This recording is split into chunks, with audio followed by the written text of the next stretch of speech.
की जय, गुरु गोविंद की जय, साहेब।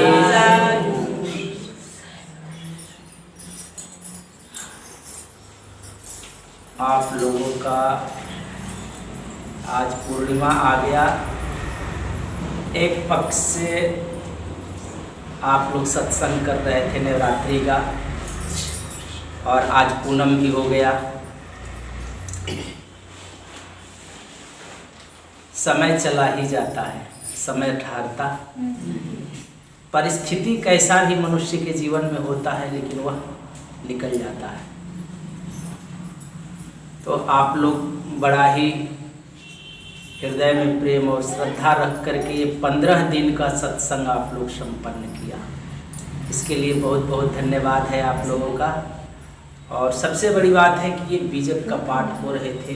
बीजक ग्रंथ से जो भी सत्संग सुनाया मैं 15 दिन तक का, तो ये बीजक से हो रहा था। और आप लोगों को 19वीं रामायणी से लेकर और 31 रामायणी तक सुना चुका हूँ। और पहले जो था 1 रामायणी से लेकर के मैंने आप लोगों को 19 रामायणी तक कई बार में सुनाया हूँ। तो बीजक का मतलब होता है कि किसी का बीज। बीज का मतलब तो आप लोग पूरा समझ रहे हैं। जैसे कि कोई भी पौधा होता है तो वो बीज में छुपा होता है। कोई भी पौधा क्या होता है, बीज में छुपा होता है। तो सदगुरु कबीर साहब ने इस ग्रंथ का नाम बीजक रखा। जैसे और भी ग्रंथ है तो जिसका नाम है रामायण, भागवत, गीता, तो उसमें उसका सार होता है कि रामायण का मतलब रामचरितमानस। तो रामचरितमानस है तो मानस शब्द होता है मनुष्य की बहुवचन, माने एक वचन नहीं बहुवचन होता है। तो यानी सभी मनुष्यों का चरित्र जो है वो राम के जैसा होना चाहिए, राम के जैसा होना चाहिए। तो रामचरितमानस, इसलिए राम जो जैसा कर्म किए हैं मर्यादा में रह करके, वैसे ही सभी मनुष्य को उनके चरित्र को अपने जीवन में धारण करना चाहिए। इसलिए हम रामचरितमानस, तो उसका नाम पड़ा रामचरितमानस। वैसे सदगुरु कबीर साहब ने इसका नाम रखा बीजक। तो बीजक का मतलब होता है बीज, किसी चीज का बीज। तो यहाँ पर बीजक ग्रंथ का मतलब हुआ कि बीज तो देखते हैं एक छोटा से छोटा पौधा होता है, या बड़ा से बड़ा विशाल से विशाल पौधा होता है, तो उसका छोटा सा बीज होता है। अब जब बीज को हम मिट्टी में डालते हैं, पानी में, सब कुछ का संसर्ग होता है, तो जब वो अपना रूप पकड़ता है तो विशाल दिखता है हमें। लेकिन हम देखते हैं तो सोच नहीं पाते हैं कि ये पूरी वृक्ष एक छोटी सी बीज में समाया था। एक सरसों के दाने के बराबर। देखते ये पीपल का वृक्ष ना, उसके बीज तो सरसों से भी छोटे होते हैं ना जी, सरसों के दाने से भी छोटे होते हैं। लेकिन जब वो पीपल उग जाता है बाहर में, जब वो पूरा फैलाव लेता है, आप देखते हैं कितने विशाल है। और छोटा रहेगा तो अपने नाखून में भी ऐसे लगा करके रख देंगे, तो आप कहेंगे कि मैं पूरे पीपल का, यानी मैं बीज है मेरे पास। बीज यानी वृक्ष तो इतना बड़ा है, तो आप सोच पाएंगे कि कैसा। वैसे ही साहब ने ये पूरे ब्रह्मांड की, पूरी सृष्टि की बीजक, इसको बीजक ग्रंथ नाम इसलिए पड़ा, इस सृष्टि का रहस्य इसमें भरा हुआ। जीव से लेकर के कीड़े कुंजर से लेकर के उस परम तक का उपदेश सदगुरु कबीर ने इस बीजक ग्रंथ में दिया। इसलिए साहब कहते हैं कि बीजक बतावत वित्त हो, जो धन गुप्ता होय, जो गुप्त है, जो मुझे ये चर्म दृष्टि से दिखाई नहीं पड़ रहा, ऐसा शब्द बताओ जीव को बूझे बिरला को। तो कहते हैं कि जो बीजक है तो बड़ा ही गुप्त रहस्य है, जो गुप्त है, जो मुझे दिखाई नहीं पड़ता, जो इस कान से, जिसकी आवाजें मुझे सुनाई नहीं पड़ता, जो इस आंख से दिखाई नहीं पड़ता, इस कान से सुनाई नहीं पड़ता, जिसकी महिमा मैं इस मुख से कभी गा न सकूं। ऐसे रहस्य की भेद को ये खोलता है बीजक ग्रंथ। जब हम उसको ठीक तरह से समझ पाते हैं तब, क्योंकि साहब भी कहते हैं कि ऐसा शब्द बताऊं जीव को, बूझे बिरला को। सभी की बात नहीं कर रहे हैं, कहते कोई ही बिरला इस विषय को समझ पाता। कोई बिरला मतलब कोई, करोड़ों में खरबों में कोई एक इस रहस्य को जान पाता है। ऐसे तो इस संसार में बहुत प्रकार के बीज हैं, देखते हैं कितने लोग तो कलमिए काट के लगा देता है, बीज की जरूरत ही नहीं पड़ती, कलमी नहीं लगता है जी। तो कितने लोग होते हैं कहते हैं कि इस शाखा को ही काट करके दूसरी शाखा हम खोल दें, तो ऐसा भी होता है। लेकिन यह पूरे ब्रह्मांड की, तो ये शाखा कटकर लगाने वाले निरंजन हुआ, परमात्मा के रहस्य को दूसरा परमात्मा बन करके यहां पर एक शाखा लगाया, तो ऐसा कार्य निरंजन ने किया। तो इस गुप्त रहस्य को साहब ने इस ग्रंथ में समझाया है। और इस ग्रंथ में समझने के लिए इसलिए साहब इस ग्रंथ में सभी धर्मावलंबी को, हिंदू हो तो मुस्लिम, बौद्धी, जैनी, ईसाई, सभी धर्म के, और काल को यानी प्रेत आत्मा से लेकर के और सभी देवताओं से लेते हुए और काल निरंजन तक का पूरे रहस्य के बारे में बताए हैं कबीर साहब इस ग्रंथ में, कि प्रेत आत्मा कहाँ से प्रकट होती है और देवी देवता ऋषि मनीषी क्या किए हैं क्या नहीं किए हैं, और उसके बाद में निरंजन किस तरह से सृष्टि की रचना किया है, और फिर होते हुए वही ज्ञान जो निरंजन से त्रिदेवा तक, त्रिदेवा से लेकर के ऋषि मुनि तक, ऋषि मुनियों से लेकर ब्राह्मणों तक, वही ज्ञान सभी लोगों ने उसमें से कट करके कुछ इधर से कुछ उधर से लेकर के अपना अपना ग्रंथ और अपना अपना भिन्न भिन्न धर्म बनाया, और यहाँ पर सभी फैला हुआ। तो कहते कि सभी पाखंड ही फैला। अच्छा, जो ग्रंथ में जिन्होंने अनुभूति से लिखा उस मर्म को भी लोगों ने नहीं जाना, उस विषय और रहस्य को किसी ने नहीं जाना। हम क्या करते हैं, जैसे आप लोग भजन याद कर लेते हैं, कितना अच्छा अच्छा भजन गाते हैं, सुंदर भजन गाते हैं, याद कर कर लाते हैं। अच्छा, जो गा रहे हैं उस रहस्य को आप लोग समझते हैं कि जो मैं गा रहा हूं यह क्या है, ये जो गा रहा हूं इस पर मैं चल पाता हूं कि नहीं, ऐसा मैं कर पा रहा हूं कि नहीं। गाने के लिए तो गा दिए, तो वैसे ही यहां पर भी बहुत सारे कथाकारक होते हैं, तो वो शास्त्रों को अध्ययन कर कर, ग्रंथों को याद कर कर सब कुछ सुनाते रहते हैं, कथा करते रहते हैं, लेकिन उस कथा के मर्म और रहस्य को जानते नहीं। आज 33वीं रामायणी है, 32वीं रामायणी है, तो इसमें सदगुरु कबीर साहब कहते हैं कि अंध सुदर्पण वेद पुराणा, दरबी कहां महारस जाना, जसखर चंदन लादे उभारा, परिमल वास न जाने गवारा, कहे कबीर खोजे आसमाना, सो न मिला जो जाए अभिमाना। तो जैसे मैं कल बताया था आप लोगों को कि दुष्ट प्राकृतिक स्वभाव वाले दुराग्रही पाखंडी लोगों को धर्म अधर्म, हिंसा अहिंसा, आत्मा अनात्मा तथा परमात्मा के स्वभाव का यथार्थ ज्ञान नहीं होता है। जो दुष्ट प्रवृत्ति के लोग होते हैं तो उनको आत्मा परमात्मा का ज्ञान नहीं होता है, धर्म क्या होता है अधर्म क्या होता है इसे भी वो नहीं समझ पाते। अगर धर्म अधर्म उनको ठीक तरह से समझ में आता तो कोई पशु बलि करता, कोई एक दूसरे को सताता, कोई हिंसा करता नहीं करता। लेकिन उनको धर्म के नाम पर भी हिंसा करना है, धर्म के नाम पर भी क्या करते हो, हिंसा नहीं करते हैं, बकरा बलि को दे देते हैं, कुर्बानियां कर लेते हैं। कल मैं बताया था कि कुर्बानी और यज्ञ करी लिए पशुन के प्राण, कहे कबीर पापी दो, हिंदू मुसल ये दोनों को बताते हैं। अब बौद्धि जैनी और बाकी लोगों की तो बात ही छोड़ दो, वो भी, और ये क्या करते हैं ईसाई लोग, ये तो सब कुछ मार कर खा लेते हैं, इनकी तो बात ही निराली है।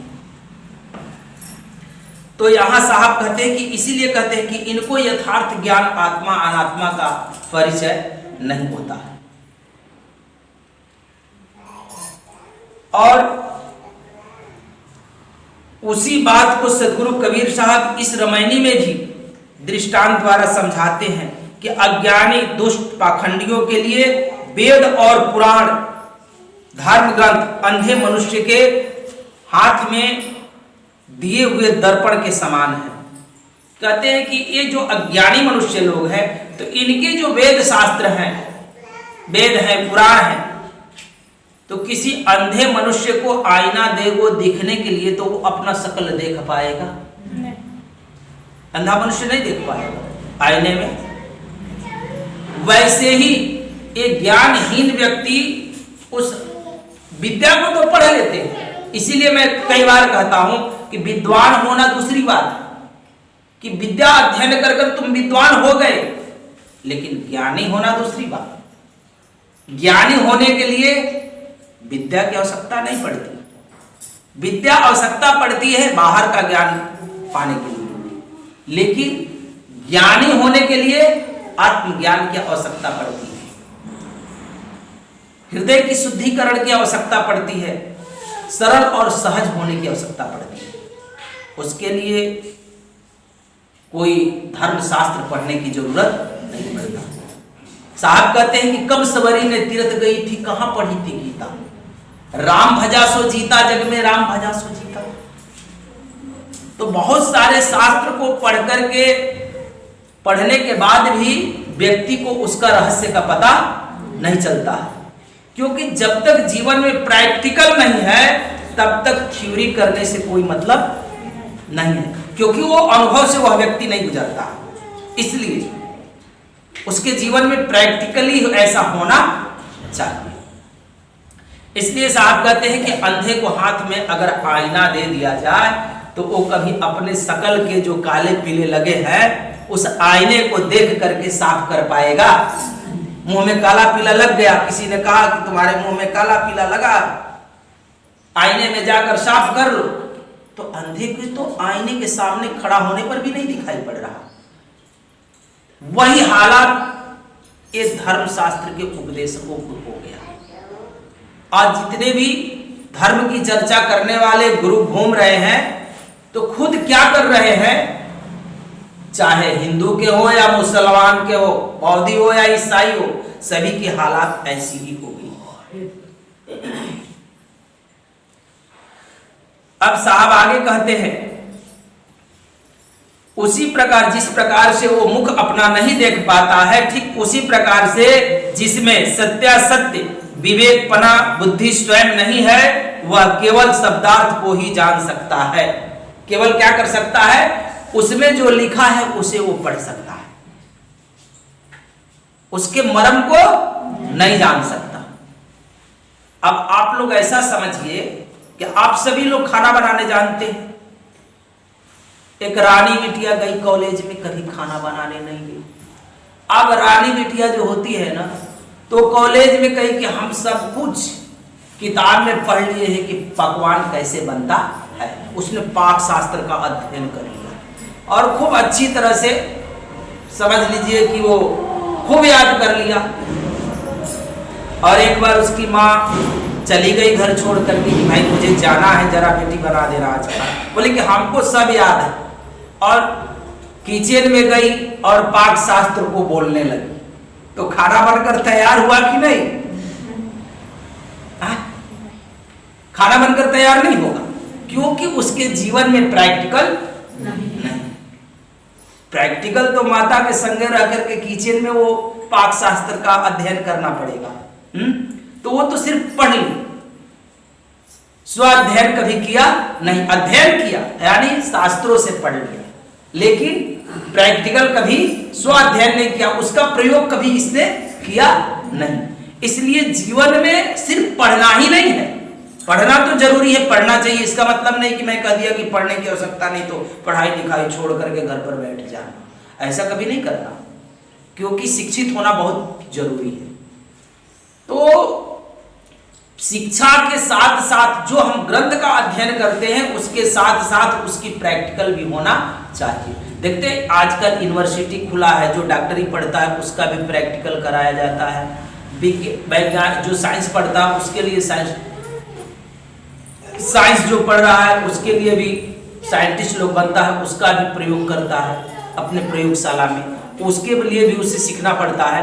तो जो हम ये परमात्मा के विषय को जब हम पढ़ते हैं, अध्ययन करते हैं, तो इसे भी हमें क्या करना चाहिए, इस विषय को भी हमें प्रैक्टिकली अनुभव करना चाहिए। जो हमारा 15 दिन का जो थोड़ी सी नियम था, इसमें अनुभव के ही विषय होते हैं कि तुम इस 15 दिन के अंदर उसे जान सकते हो। इसके लिए कि जो 15 दिन में है इस नियम का तुम पालन करोगे तो उसके अनुभव से तुम गुजरोगे। तो साहब आगे कहते हैं कि वह वेद पुराण रूपी दर्पण में वास्तविक सत्य का स्वरूप नहीं देख पाता है, कि जो वास्तविक सत्य है वह वेद पुराण को पढ़ने से कभी मिलता नहीं है। जिस तरह से हम पाक शास्त्र पढ़ने से हमको भोजन बनाने नहीं आता, उसी प्रकार से कि भाई धर्मशास्त्र पढ़ लिया तो, और इसको पढ़ने से इन लोगों को बहुत बड़ा मतलब कि अपने भीतर क्या होता है, अहंकार भी भर जाता है। साहब तो कहते हैं कि कामी तो बहुते तरे, जो काम वासना में फंसा हुआ जीव है ना, कहते उसका भी उद्धार हो जाता है, उसका भी तारण तरण हो जाता है, क्योंकि प्राकृतिक का गुण लक्षण था। इसलिए थोड़ा सा काम वासना अगर इसे पकड़ा है तो भी कहते कि कामी तो बहुते तरे, अगर सदगुरु के शरण में जाकर दासानुदास भाव में अगर वो रहता है तो कहते कि उसके काम वासना में फंसे हुए जीव को भी वो उद्धार कर लेते सदगुरु। इसलिए कहते कामी तो बहुते तरे, क्रोधी तरत अनंत, कहते हैं कि बहुत बड़ा बड़ा क्रोध करने वाले बहुत सारे ऋषि मुनि तपस्वी साधु महात्मा हुए, लेकिन वो भी तर गए। क्रोधी तरत अनंत, लोभी जियरा ना तरे, कहे कबीर परंत। जिनको लोभ पकड़ लिया, इन ब्राह्मणों को लोभ पकड़ लिया, इन मौलवी मुल्लाओं को लोभ पकड़ा, देखते हैं देश में कितनी बड़ी लड़ाई छेड़ रहे हैं ये लोभ के कारण। एक दूसरे को मार काट कराने के लिए तैयार रहते हैं। तो जीवन में लोभ नहीं रखना चाहिए, अहंकार नहीं रखना चाहिए, दो चीज इसे मिटाना चाहिए अपने जीवन से। परमात्मा सरल सहज है, मिला हुआ है, बस परिचय करना है, कहीं भूला हुआ नहीं। ये भूला हुआ होता तो बात दूर की रहती, मिला हुआ है इसलिए बात नजदीक की है, एकदम नजदीक की है। बस थोड़ी सी अपनी भीतर बदलाव करना। मैं तो 15 दिन कहता हूं, कबीर साहब तो कहते कि एक बार हृदय से तू पुकार कर तो वो मिल जाए। एक बार क्या हुआ कि एक बादशाह को कुष्ठ रोग हो गया था। कुष्ठ रोग हो गया था, कुष्ठ रोग समझते हैं ना।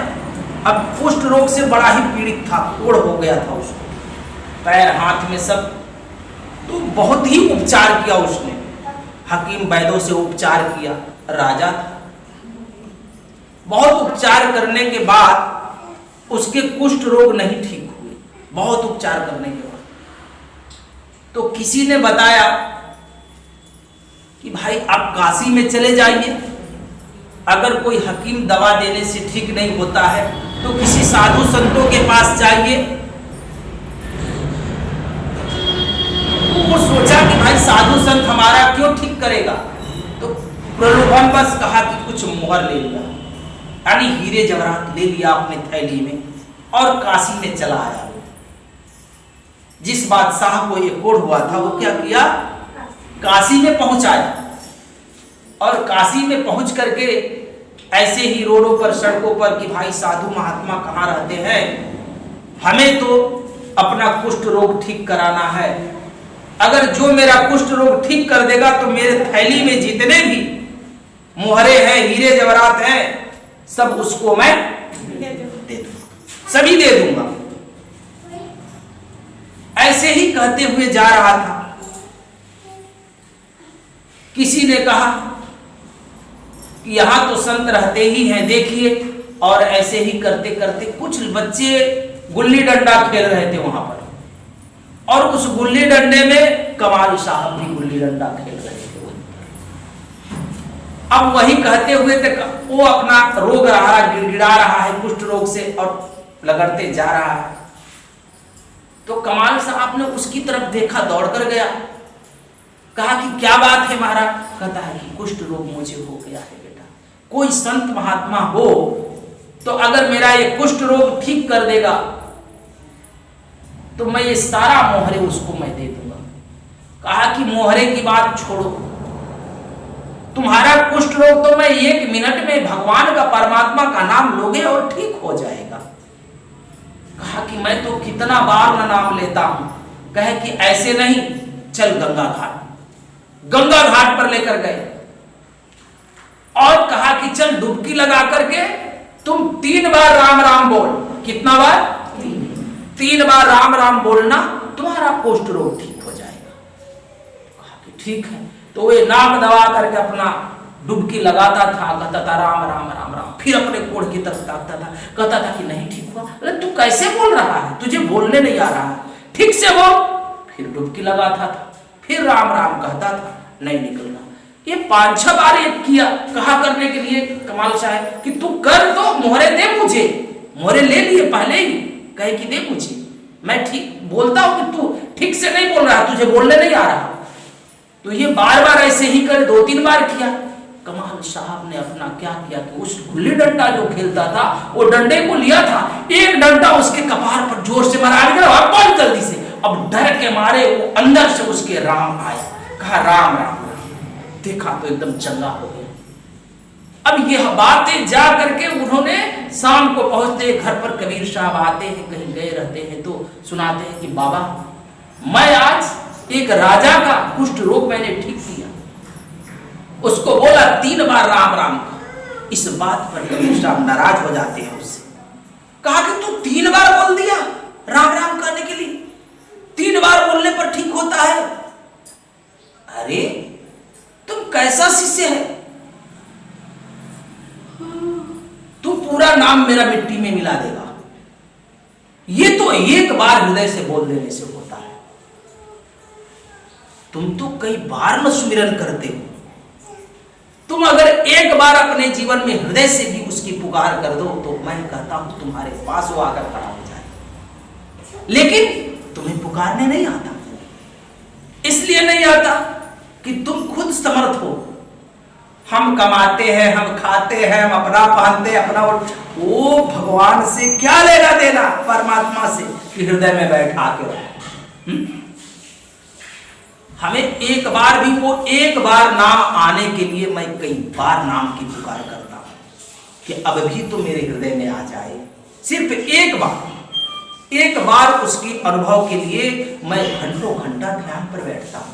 एक बार उसका अनुभव के लिए कितनी बार मैं साधना करता हूं, सुमिरन करता हूं, नियम और उपवास करता हूं। सिर्फ एक बार कहते हैं कि उससे तुम्हारा तादात्म्य तार एक क्षण के लिए भी जुड़ जाता है तो कभी टूटता नहीं, फिर दिन पर दिन उसका रंग चढ़ते ही जाता है। लेकिन हम तो ऐसा नहीं करते।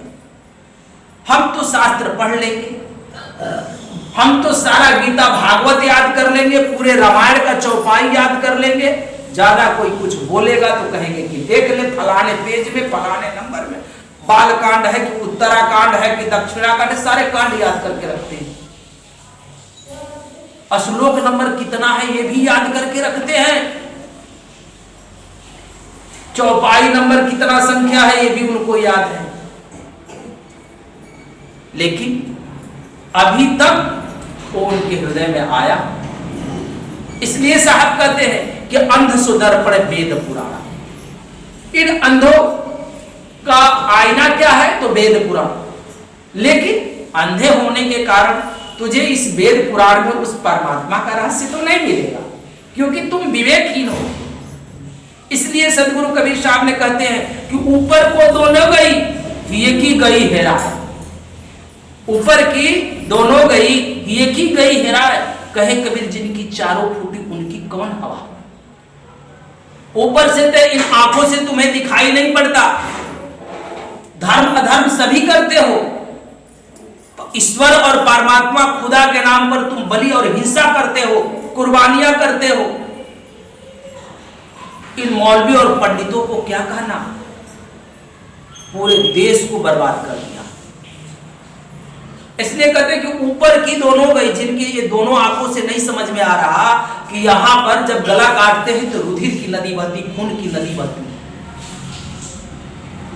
तेरे हृदय में दर्द भी नहीं आता। कहते ये की गई हेरा, हृदय में तो तुझे दर्द भी नहीं उठता, तेरा सीना एकदम पत्थर का हो गया है, जरा भी नहीं तुझे सुझाई पड़ता। कहे कबीर जी की चारों फूटी, कहते कि विवेक तो तुम्हारे पास शून्य पड़ा है, विवेक है ही नहीं, सोचने की क्षमता नहीं, विवेकहीन मनुष्य है। और उसी में वो खुशी मनाता है, जश्न मनाता है। वो अधर्म कर भी, हिंसा करके भी देखते हैं। जब उनके यहां बकरे मुर्गे काट लेते हैं तो देखिए उनके घर में कितने चहल पहल है, हित नात रिश्ता अगल बगल दोस्त यार सब जुट कर पार्टियां मनाते हैं। गजब की इनकी पार्टी मनती है, अच्छी पार्टियां मनाते हैं, जश्न मनाते हैं। घर में कोई मर जाता है तो तुम पार्टी मनाते हो, हैं? तुम तो अपने घर का परिवार कोई मर जाता तो मातम मनाते हो, और दूसरे जीवों को मार करके अपने घर ला करके जश्न मनाते हो। कैसा तुम्हारी बुद्धि। ऊपर से परमात्मा खोजने निकले हैं, इनके आईना वेद शास्त्र है। ऊपर से क्या खोज रहे हैं, देवी मैया का दर्शन हो जाए नवरात्रि में, और 10वीं विजयादशमी को तो काट देंगे बकरा। माई मांगी, कब माई से मिलन हो गया अभी, माई कब मिली? अपनी माई तो कभी कही नहीं कि ये मेरा एक बेटे का टांग काट कर दे दे, वो माई गर्दन मांग ली। जो जगत जननी है वो कब तुमसे मांग ली? जो सारे कीट से लेकर कुंजर से लेकर समस्त सृष्टि की मां है, वो कभी मांग करती? ऐसा कभी मांग नहीं सकती। ये सारा आयाम पाखंड है, मनमानी है, मनगढ़ंत बातें हैं।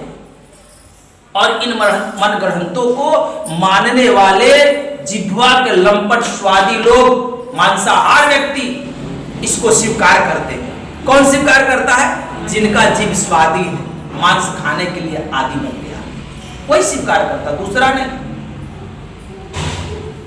इसलिए साहब कहते कि अंध सुदर्पण वेद पुराणा, क्योंकि वेद पुराणों में लिखा है बलि कर देना, इसलिए तुम बलि दे रहे। उसके मर्म और रहस्य को नहीं जानता, वो जैसा लिखा गया वही काम कर रहा। इसलिए यह ग्रंथ का नाम बीजक है। बीजक का मतलब है कि इसका अर्थ लगाना, सोच सोच मत समझ लेना। कबीर ज्ञान है अटपटी, झटपट लखी न जाए। ये झटपट तुम करोगे तो नहीं लखाएगा। बीजक का मतलब ही होता है कि लिख दिया है कि द्विज के रात्रि शुक्ल पक्ष में या कृष्ण पक्ष में मंदिर के गुम्मज में सारा धन रखा हुआ है, तब तो तुम मंदिर के गुम्मज तोड़ दो। शुक्ल पक्ष के द्वितीया में मंदिर के गुम्मज पर क्या रखा हुआ है? बहुत सारे ये जो मंदिर का धन है वहां रखा हुआ है। तो तुम कैसा समझोगे? तुम तो गुम्मज ही टटोलोगे ना। लेकिन बीजक ऐसे नहीं लगता है।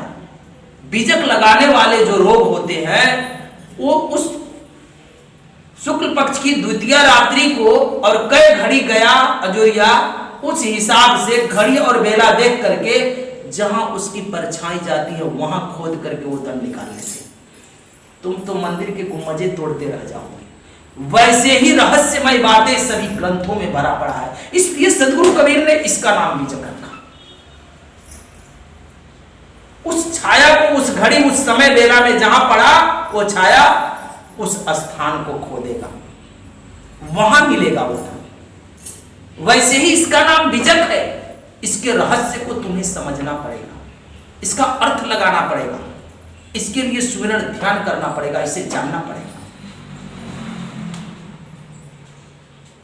जो मेरे हृदय में जो मेरे परमात्मा है वह कहाँ निवास करता है? हृदय में निवास करता, कि त्रिकुटी में निवास करता, कि नाभि में निवास करता, कि मूलाधार चक्र में निवास करता, कि सहस्रार में निवास करता, कि कंठ में निवास करता?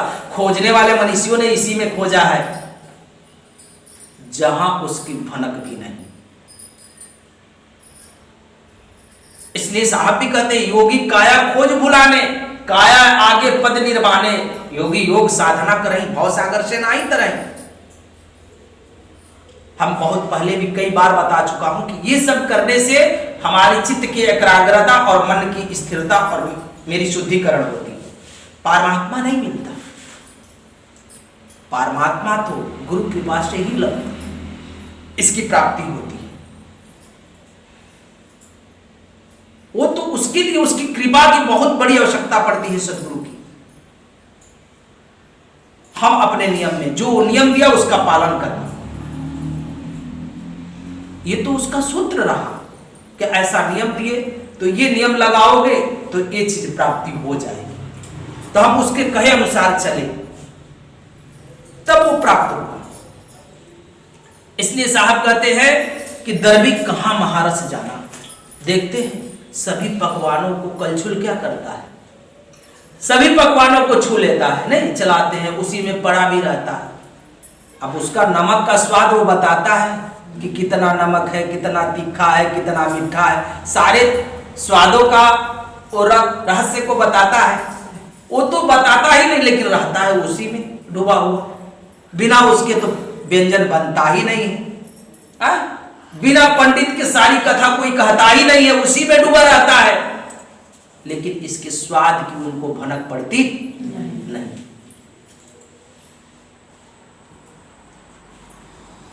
इसलिए साहब कहते हैं कि वैसे ही साहब कहते हैं कि जसखर चंदन लादे उभारा, परिमल बास न जानू गंवारा। अब गधे की पीठ पर ईटा ला दो, पत्थर ला दो, चंदन जैसी लकड़ी ला दो, तो उस गधे को क्या मालूम पड़ता है? वजन मालूम पड़ता है। वैसे ही बहुत सारे लोगों अपने पीठ पर धर्म ग्रंथों को बांध लिए, उनको इसकी वजन मालूम पड़ता है। कहता है कि तुम संस्कृत बोलकर तो बताओ, इसकी वजन की पता तुम्हें चलेगा। तुम इस धर्मों को बोझ बना लिया और इसे बोझा को लाद कर पीठ पर और ढोते रहता है। इसलिए साहब कहते हैं कि जैसे गधा चंदन के भार यानी बोझा को लादता है, परंतु वह गंवार मूर्ख पशु उस चंदन के भार ही मात्र वो जानता है, किंतु चंदन में जो सुगंधी है उस सुगंधी का अनुभव वो गधा नहीं करता। कि करता? वो गधा कभी चंदन की सुगंधी का अनुभव नहीं जानता। वैसे ही अज्ञानी दिन रात वेद पुराण में रत रहते पर भी सार असार को नहीं समझते कि इसमें सार क्या है, इसमें असार क्या है। ये दोनों ही उनकी भनक नहीं पड़ती। नीति शास्त्र तो कहता है कि यस्य नास्ति निज प्राज्ञा केवल तू बहुश्रुतः न स जनाति शास्त्रार्थ दर्वी रागपस दर्वी पाक रसम यथा। अर्थात जिसके भीतर अपनी प्राज्ञा नहीं है, जिसके भीतर स्वयं का ज्ञान नहीं है, अपना बोध नहीं, केवल वह बहुत पढ़ लिया है, वह उसी प्रकार शास्त्र के अर्थ को नहीं जानता। जैसे कलछुल पके हुए खाद्य में पड़े रहने पर भी उसके स्वाद को नहीं जानता। जैसे गधे के ऊपर भार लाद दिया जाए किंतु अज्ञ पशु उसकी विशेष और सुगंध को नहीं जान पाता, वैसे ही शास्त्रीय और वेद पाठियों के सिर पर ग्रंथ केवल भार सा। अगर वो चाहता, गधे अगर समझता कि इसमें सिर्फ बोझ ही नहीं है, इसमें चंदन में सुगंधी भी है, तो वो अपने जीवन को सुगंधमय भी बना सकता था। अगर कोई समझता कि इस शास्त्र में वह परमात्मा की झलक भी है, तो वो चाहता तो उस परम की खोज पर निकल पड़ता। अपने भीतर प्रवेश कर पाता, लेकिन वो ज्यादा बल दिया उसे याद करने में, शब्दों का जाल फैलाया कि उसे मैं याद कर लूं ताकि सभी की नजरों में आकर के मैं ज्ञानी बन जाऊं। चाहता तो वो अपने जीवन में क्रांति घटा सकता था, लेकिन उनको क्रांति कहां घटाना है, उनको तो सभी को बताना है, घटाना नहीं बताना, सिर्फ बताना। इसलिए साहब कहते हैं कि कहे कबीर खोजे आसमाना, सो न मिले जाए अभिमाना। तो ये सभी शास्त्रों को पढ़ते हैं, लोगों को बताते हैं, लेकिन स्वयं कभी उस परमात्मा की खोज नहीं करते। साहब कहते हैं कि सदगुरु कबीर साहब कहते हैं कि संसार में समस्त लोग अपनी चेतन आत्मा के निरंतर अर्थात अंतर रहित निकट परमात्मा को छोड़कर आसमान में अर्थात कोई, कहते हैं कि एक तो वो तुम्हारे पास निरंतर ही रमण कर रहा है और उसको सभी लोग छोड़ दिया। कहे कबीर खोजे आसमान, जो न मिले सो न मिले जाए अभिमान। तो कहते हैं कि एक तो तुम्हारे पास वह परमात्मा निरंतर ही सभी जीवात्माओं के पास रमण कर रहा है, उसको छोड़ करके और ये क्या करते हैं, सातवें आसमान पर खोजते हैं। कहां खोजते हैं, सातवें आसमान पर, नजदीक नहीं खोजते हैं, सातवें आसमान पर खोजते हैं। कोई 14वें आसमान पर खोजता है,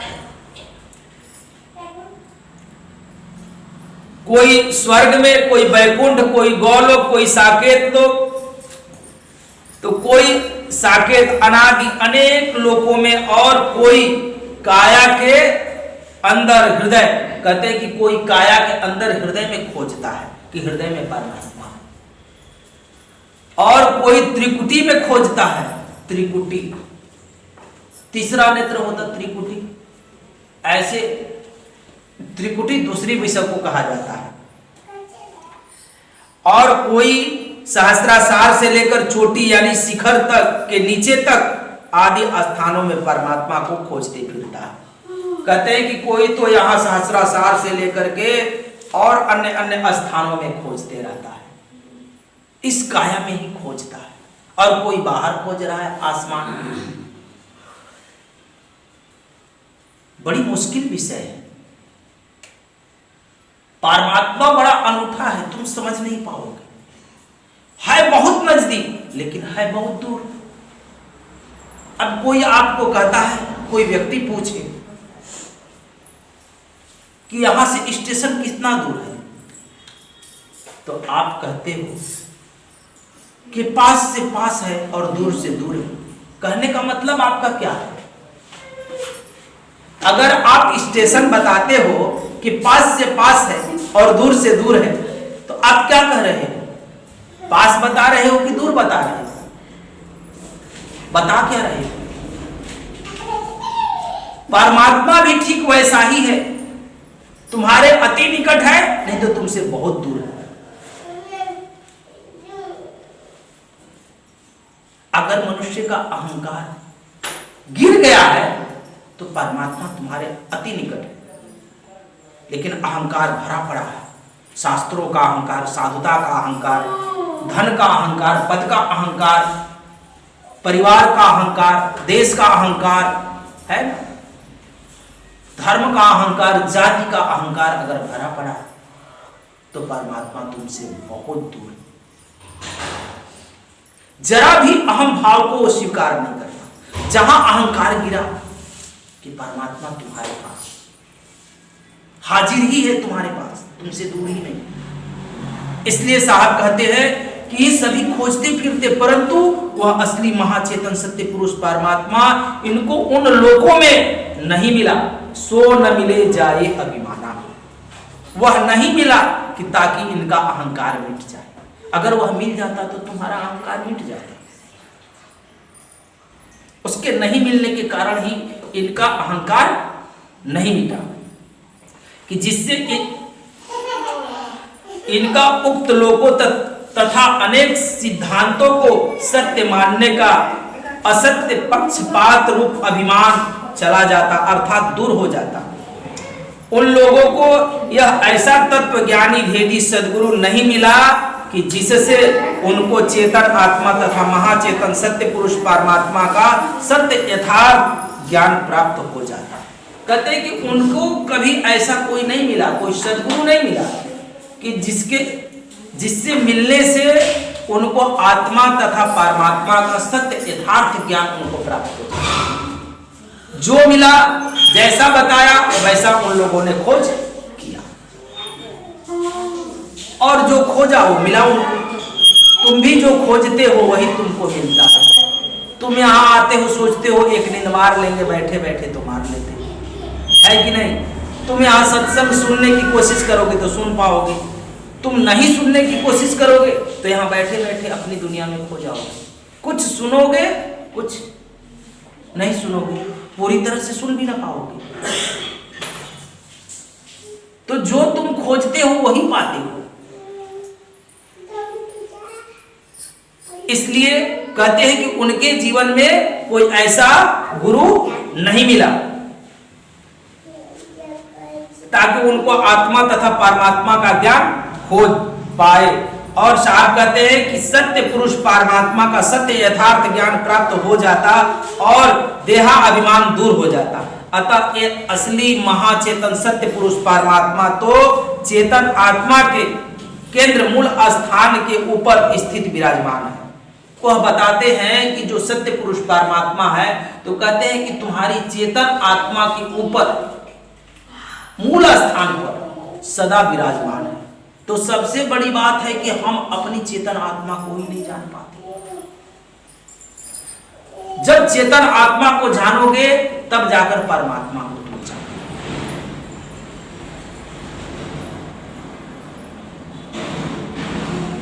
जब तुम अपनी इंद्रिय शुद्ध रखते हो तो ब्रह्म को जानते हो, शरीर भी स्वस्थ रहता है। जब इन सभी को लेकर समेटते हो तो वह ईश्वर को जान पाते हो। ईश्वर समेत जब अपने स्वरूप को जानते हो तो आत्मा को जान पाते हो। और आत्मा को भी, क्योंकि जब तक हम इंद्रियों को उसमें समर्पित नहीं करते हैं अपनी सभी इंद्रियों को, तब तक मैं ब्रह्म अनुभव नहीं करता। और जब तक ये ब्रह्म समेत इंद्रियां समेत मैं उसको समर्पित नहीं करता, तब तक मैं आत्मा को ही नहीं जान पाता। और जब अपनी आत्मा को भी समर्पित करता हूं उस परमात्मा में, तब मैं उस परम को जान पाता हूं। शरीर को ठीक रखते हैं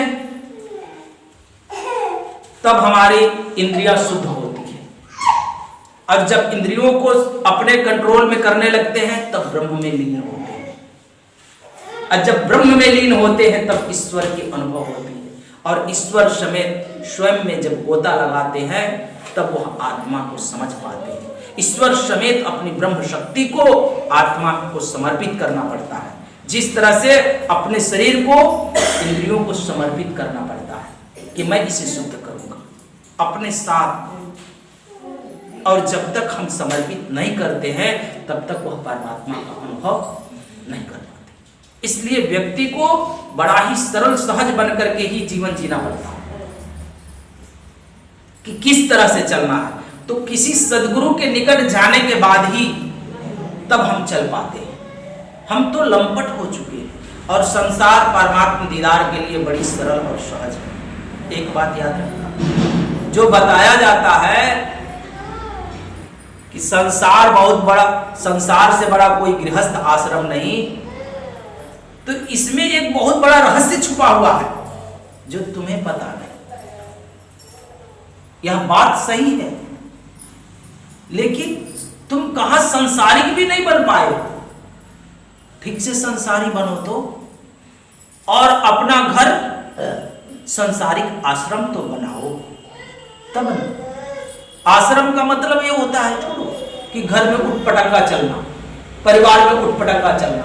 उसका एक नियम निष्ठा होता है कि परिवार में कैसे चलना है, कौन माता है, कौन पिता है, कौन पुत्र है, सबका कर्तव्य क्या है, अपना अपना कर्तव्य का पालन करना। उसके अलावा आए गए लोगों की अभ्यागत का सत्कार। मेरे जीवन में, सांसारिक जीवन में होता है कि अगर सांसारिक व्यक्ति 1 घंटा सुमिरन ध्यान करता है, अपने नियम में रहता है, तो उसका उद्धार हो जाता है।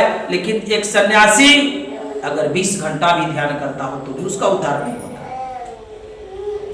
अगर उसके जीवन से अहम नहीं मिटता है। लेकिन संसार में रहकर व्यक्ति बड़ी सरलता के साथ उस द्वार तक पहुंच जाता है। एक सरल सहज उपाय बताया गया कि तुम संसार का भी सुख लेकर के अगर परमात्मा से अपना स्नेह जोड़े रहा तो तुम्हारा इस संसार सागर से पार तुम निकल जाओगे, किसी विवेकी सदगुरु के निकट जाकर। उसने बस इतना जोड़ दिया गया उसको कि तुम उसके संग लगे रहो और तुम्हारी नैया पार हो जाए। इसलिए साहब भी कहते हैं कि उनको तो कोई सदगुरु, विवेकी सदगुरु मिला नहीं, इसलिए वो उनको जैसा गुरु लोग मिले, उनके बताने वाले मार्गदर्शक मिले, वैसा उन लोगों ने रास्ता पकड़ लिया। हमको जैसा मिले हम वो रास्ता पकड़ लिए, लेकिन कभी खोज न किया, क्योंकि हम बस एक दूसरे से कभी वो मिलते नहीं, मिलान ही नहीं करना। हम ठीक कर रहे हैं तो हम ठीक कर रहे हैं, आज यही चल रही है। कोई कहता कि मेरा कुरान सही कह रहा है, कोई कहता मेरा बाइबल सही कह रहा है, कोई कहता मेरा वेद सही कह रहा है। आज यही सब सही बताने के लिए एकदम राजी है। जो चले गए हैं बता करके, उन्हीं की बातों पर यहां लड़ाइयां चल रही हैं। साहब कहते हैं कि अपने जीवन में व्यक्ति को किसी भेदी सदगुरु के शरणागत होकर उनके द्वारा साधन वेद समझकर तथा साधन को करके प्राप्त कर लेना चाहिए उस परमात्मा को। सर्वप्रथम अपने चेतन आत्मा का स्वरूप तथा उसके मूल स्थान को जानना चाहिए कि मेरे आत्मा का स्वरूप क्या है और उसका मूल स्थान क्या है। जिस तरह से गाड़ी को एक ड्राइवर चलाता है और एक स्थान पर बैठकर चलाता है, वैसे ही मेरे पूरे ऑल बॉडी का संचालन करने वाला मेरा चेतन आत्मा किस केंद्र पर रहता है, उस केंद्र की खबर पूछना चाहिए अपने गुरु संतों से। समझ गए? उसकी खबर करना चाहिए कि वो कहां बैठ करके ये संचालन कर रहा पूरी बॉडी का। एक जगह ही ड्राइवर संचालन करता है पूरे बस को बैठ करके, सारे सवारियों को ढोता है, वैसे ही मेरे आंख का, कान का, मुंह का, नाक का, सारे शरीर का निरीक्षण कौन कर रहा? वो चेतन आत्मा कर रहा। तो वह चेतन कहां रह करके कर रहा है? क्योंकि मैं पहले भी बताया था कि धमनी और शिरा नाम की जो नाड़ी फैली है और सुषुम्ना के माध्यम से सहस्रा यानी उस चेतन आत्मा को खबर लेना, सहस्रासार तक खबर जाती है और सहस्रासार से उस चेतन आत्मा तक खबर पहुंचती है। मैंने कई बार आपको बताया और यह प्रैक्टिकल भी है, लेकिन अभी तक तो तुम उस पर चलने के लिए राजी ही नहीं हो। करो तब तो आगे की बात पूछो, जब हम करेंगे नहीं तो कैसे पूछेंगे? पूछ सकते हैं, जो हम करते हैं वो पूछते हैं। दुकान चलाते हैं, नहीं चलता है तो पूछते हो कि नहीं पूछते हो? दवाई कराते हो, पेट में दर्द हो जाता है, नहीं ठीक होता है, बीमारियां आ जाती है तो पूछते हो कि नहीं पूछते हो? अरे ये बीमारी कब ठीक करोगे? ये जो बीमारी लगी जन्मत मरत दुसह दुख हो, ये सबसे बड़ी बीमारी है, ये सबसे बड़ा दुख, इससे कब निवृत्त हो? इसलिए साहब कहते हैं कि अपने चेतन आत्म स्वरूप का ज्ञान होने पर और सार शब्द सत्य पुरुष परमात्मा की प्राप्ति अर्थात सच्चाकार होने पर देहा अभिमान मनुष्य का दूर हो जाता है। उसके शरीर का अभिमान कभी रहता नहीं है, ना ही इसका मोह रहता है। प्रेम से बोलिए सदगुरुदेव की जय, सदगुरु कबीर साहेब की जय, आए हुए संत भक्तों की जय, गुरु गोविंद की जय, आज के आनंद की जय साहेब। अब चलिए आप लोग एक भजन गा लीजिए।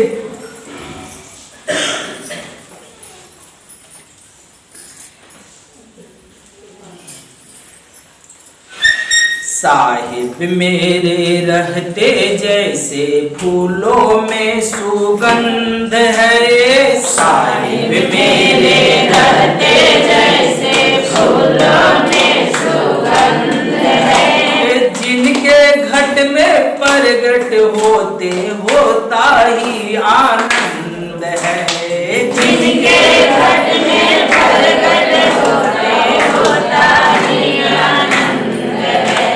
साहिब मेरे रहते जैसे फूलों में सुगंध है, साहिब मेरे रहते जैसे फूलों में सुगंध है। जिनके घट में प्रगट होते होता ही आनंद है, जिनके घट में प्रगट होते होता ही आनंद है। काम क्रोध मद लोभ लुटेरे सबको करता तंग है, काम क्रोध मद लोभ लुटेरे सबको करता तंग है। काम क्रोध मद लोभ लुटेरे सबको करता तंग है, काम क्रोध मद लोभ लुटेरे सबको करता तंग है। संतों की तुम संगत करना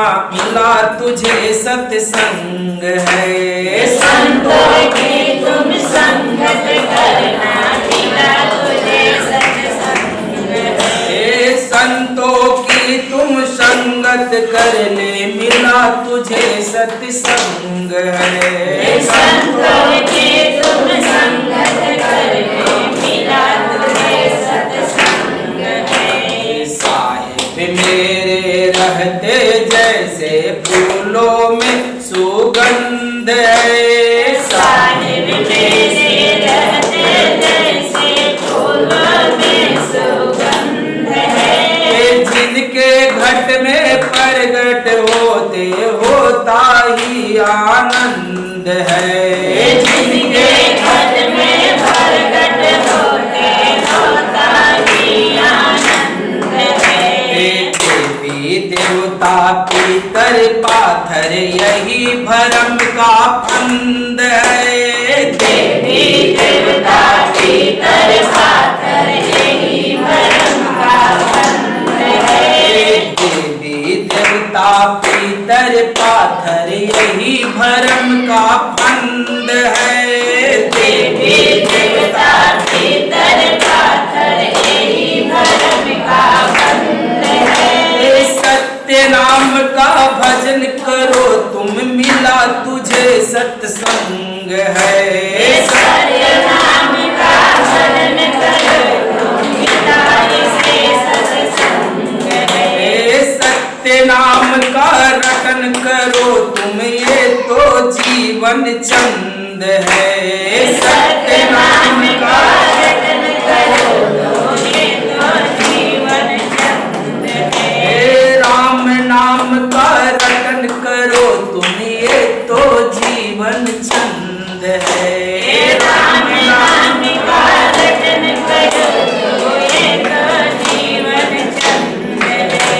देवी देवता पितर पाथर यही भरम का फंद है, देवी देवता पितर पाथर यही भरम का फंद है। सत्य नाम का भजन करो तुम ये तो जीवन चंद है, सत्य नाम का भजन करो तो ये तो जीवन चंद है। साहिब मेरे रहते जैसे फूलों में सुगंध है, साहिब मेरे रहते जैसे फूलों में सुगंध है। जिनके घट में प्रगट होते होता ही आनंद है, जिनके घट में प्रगट होते होता ही आनंद है। चार देव की पूजन करना इनका तेरा संग है, चार देव की पूजन करना इनका देव की पूजन करना इनका तेरा संग है। सारे देव का पूजन करना इनका तेरा संग है। माता पिता और गुरु अतिथि ये तो तेरे अंग है। माता पिता और गुरु अतिथि ये तो तेरे अंग है। माता पिता और गुरु अतिथि ये तो तेरे अंग है। माता पिता और गुरु अतिथि ये तो तेरा अंग है। साहिब मेरे रहते जैसे फूलों में सुगंध है। साहिब मेरे रहते जैसे फूलों में सुगंध है। जिनके घट में प्रगट होते होता ही आनंद है। जिनके घट में प्रगट होते होता ही आनंद है। पांच बकुलिया तितर तिलैया मन माया सब संग है। पांच बकुलिया तितर तिलैया मन माया सब संग है। पांच बकुलिया तितर तिलैया मन माया सब संग है। पांच बकुलिया तितर तिलैया मन माया सब संग है। सतगुरु कबीर का सेहरा बांधा सुधिरा लड़ता जंग है। सतगुरु कबीर का सेहरा बांधा सुधिरा लड़ता जंग है। सतगुरु कबीर के सेहरा बांधा सुधिरा लड़ता जंग है। सतगुरु कबीर का सेहरा बांधा सुधिरा लड़ता जंग है। साहिब मेरे रहते जैसे फूलों में सुगंध है। साहिब मेरे रहते जैसे फूलों में सुगंध है। जिनके घट में प्रगट होते होता ही आनंद है। जिनके घट में प्रगट होते होता ही आनंद है। रहते जैसे फूलों में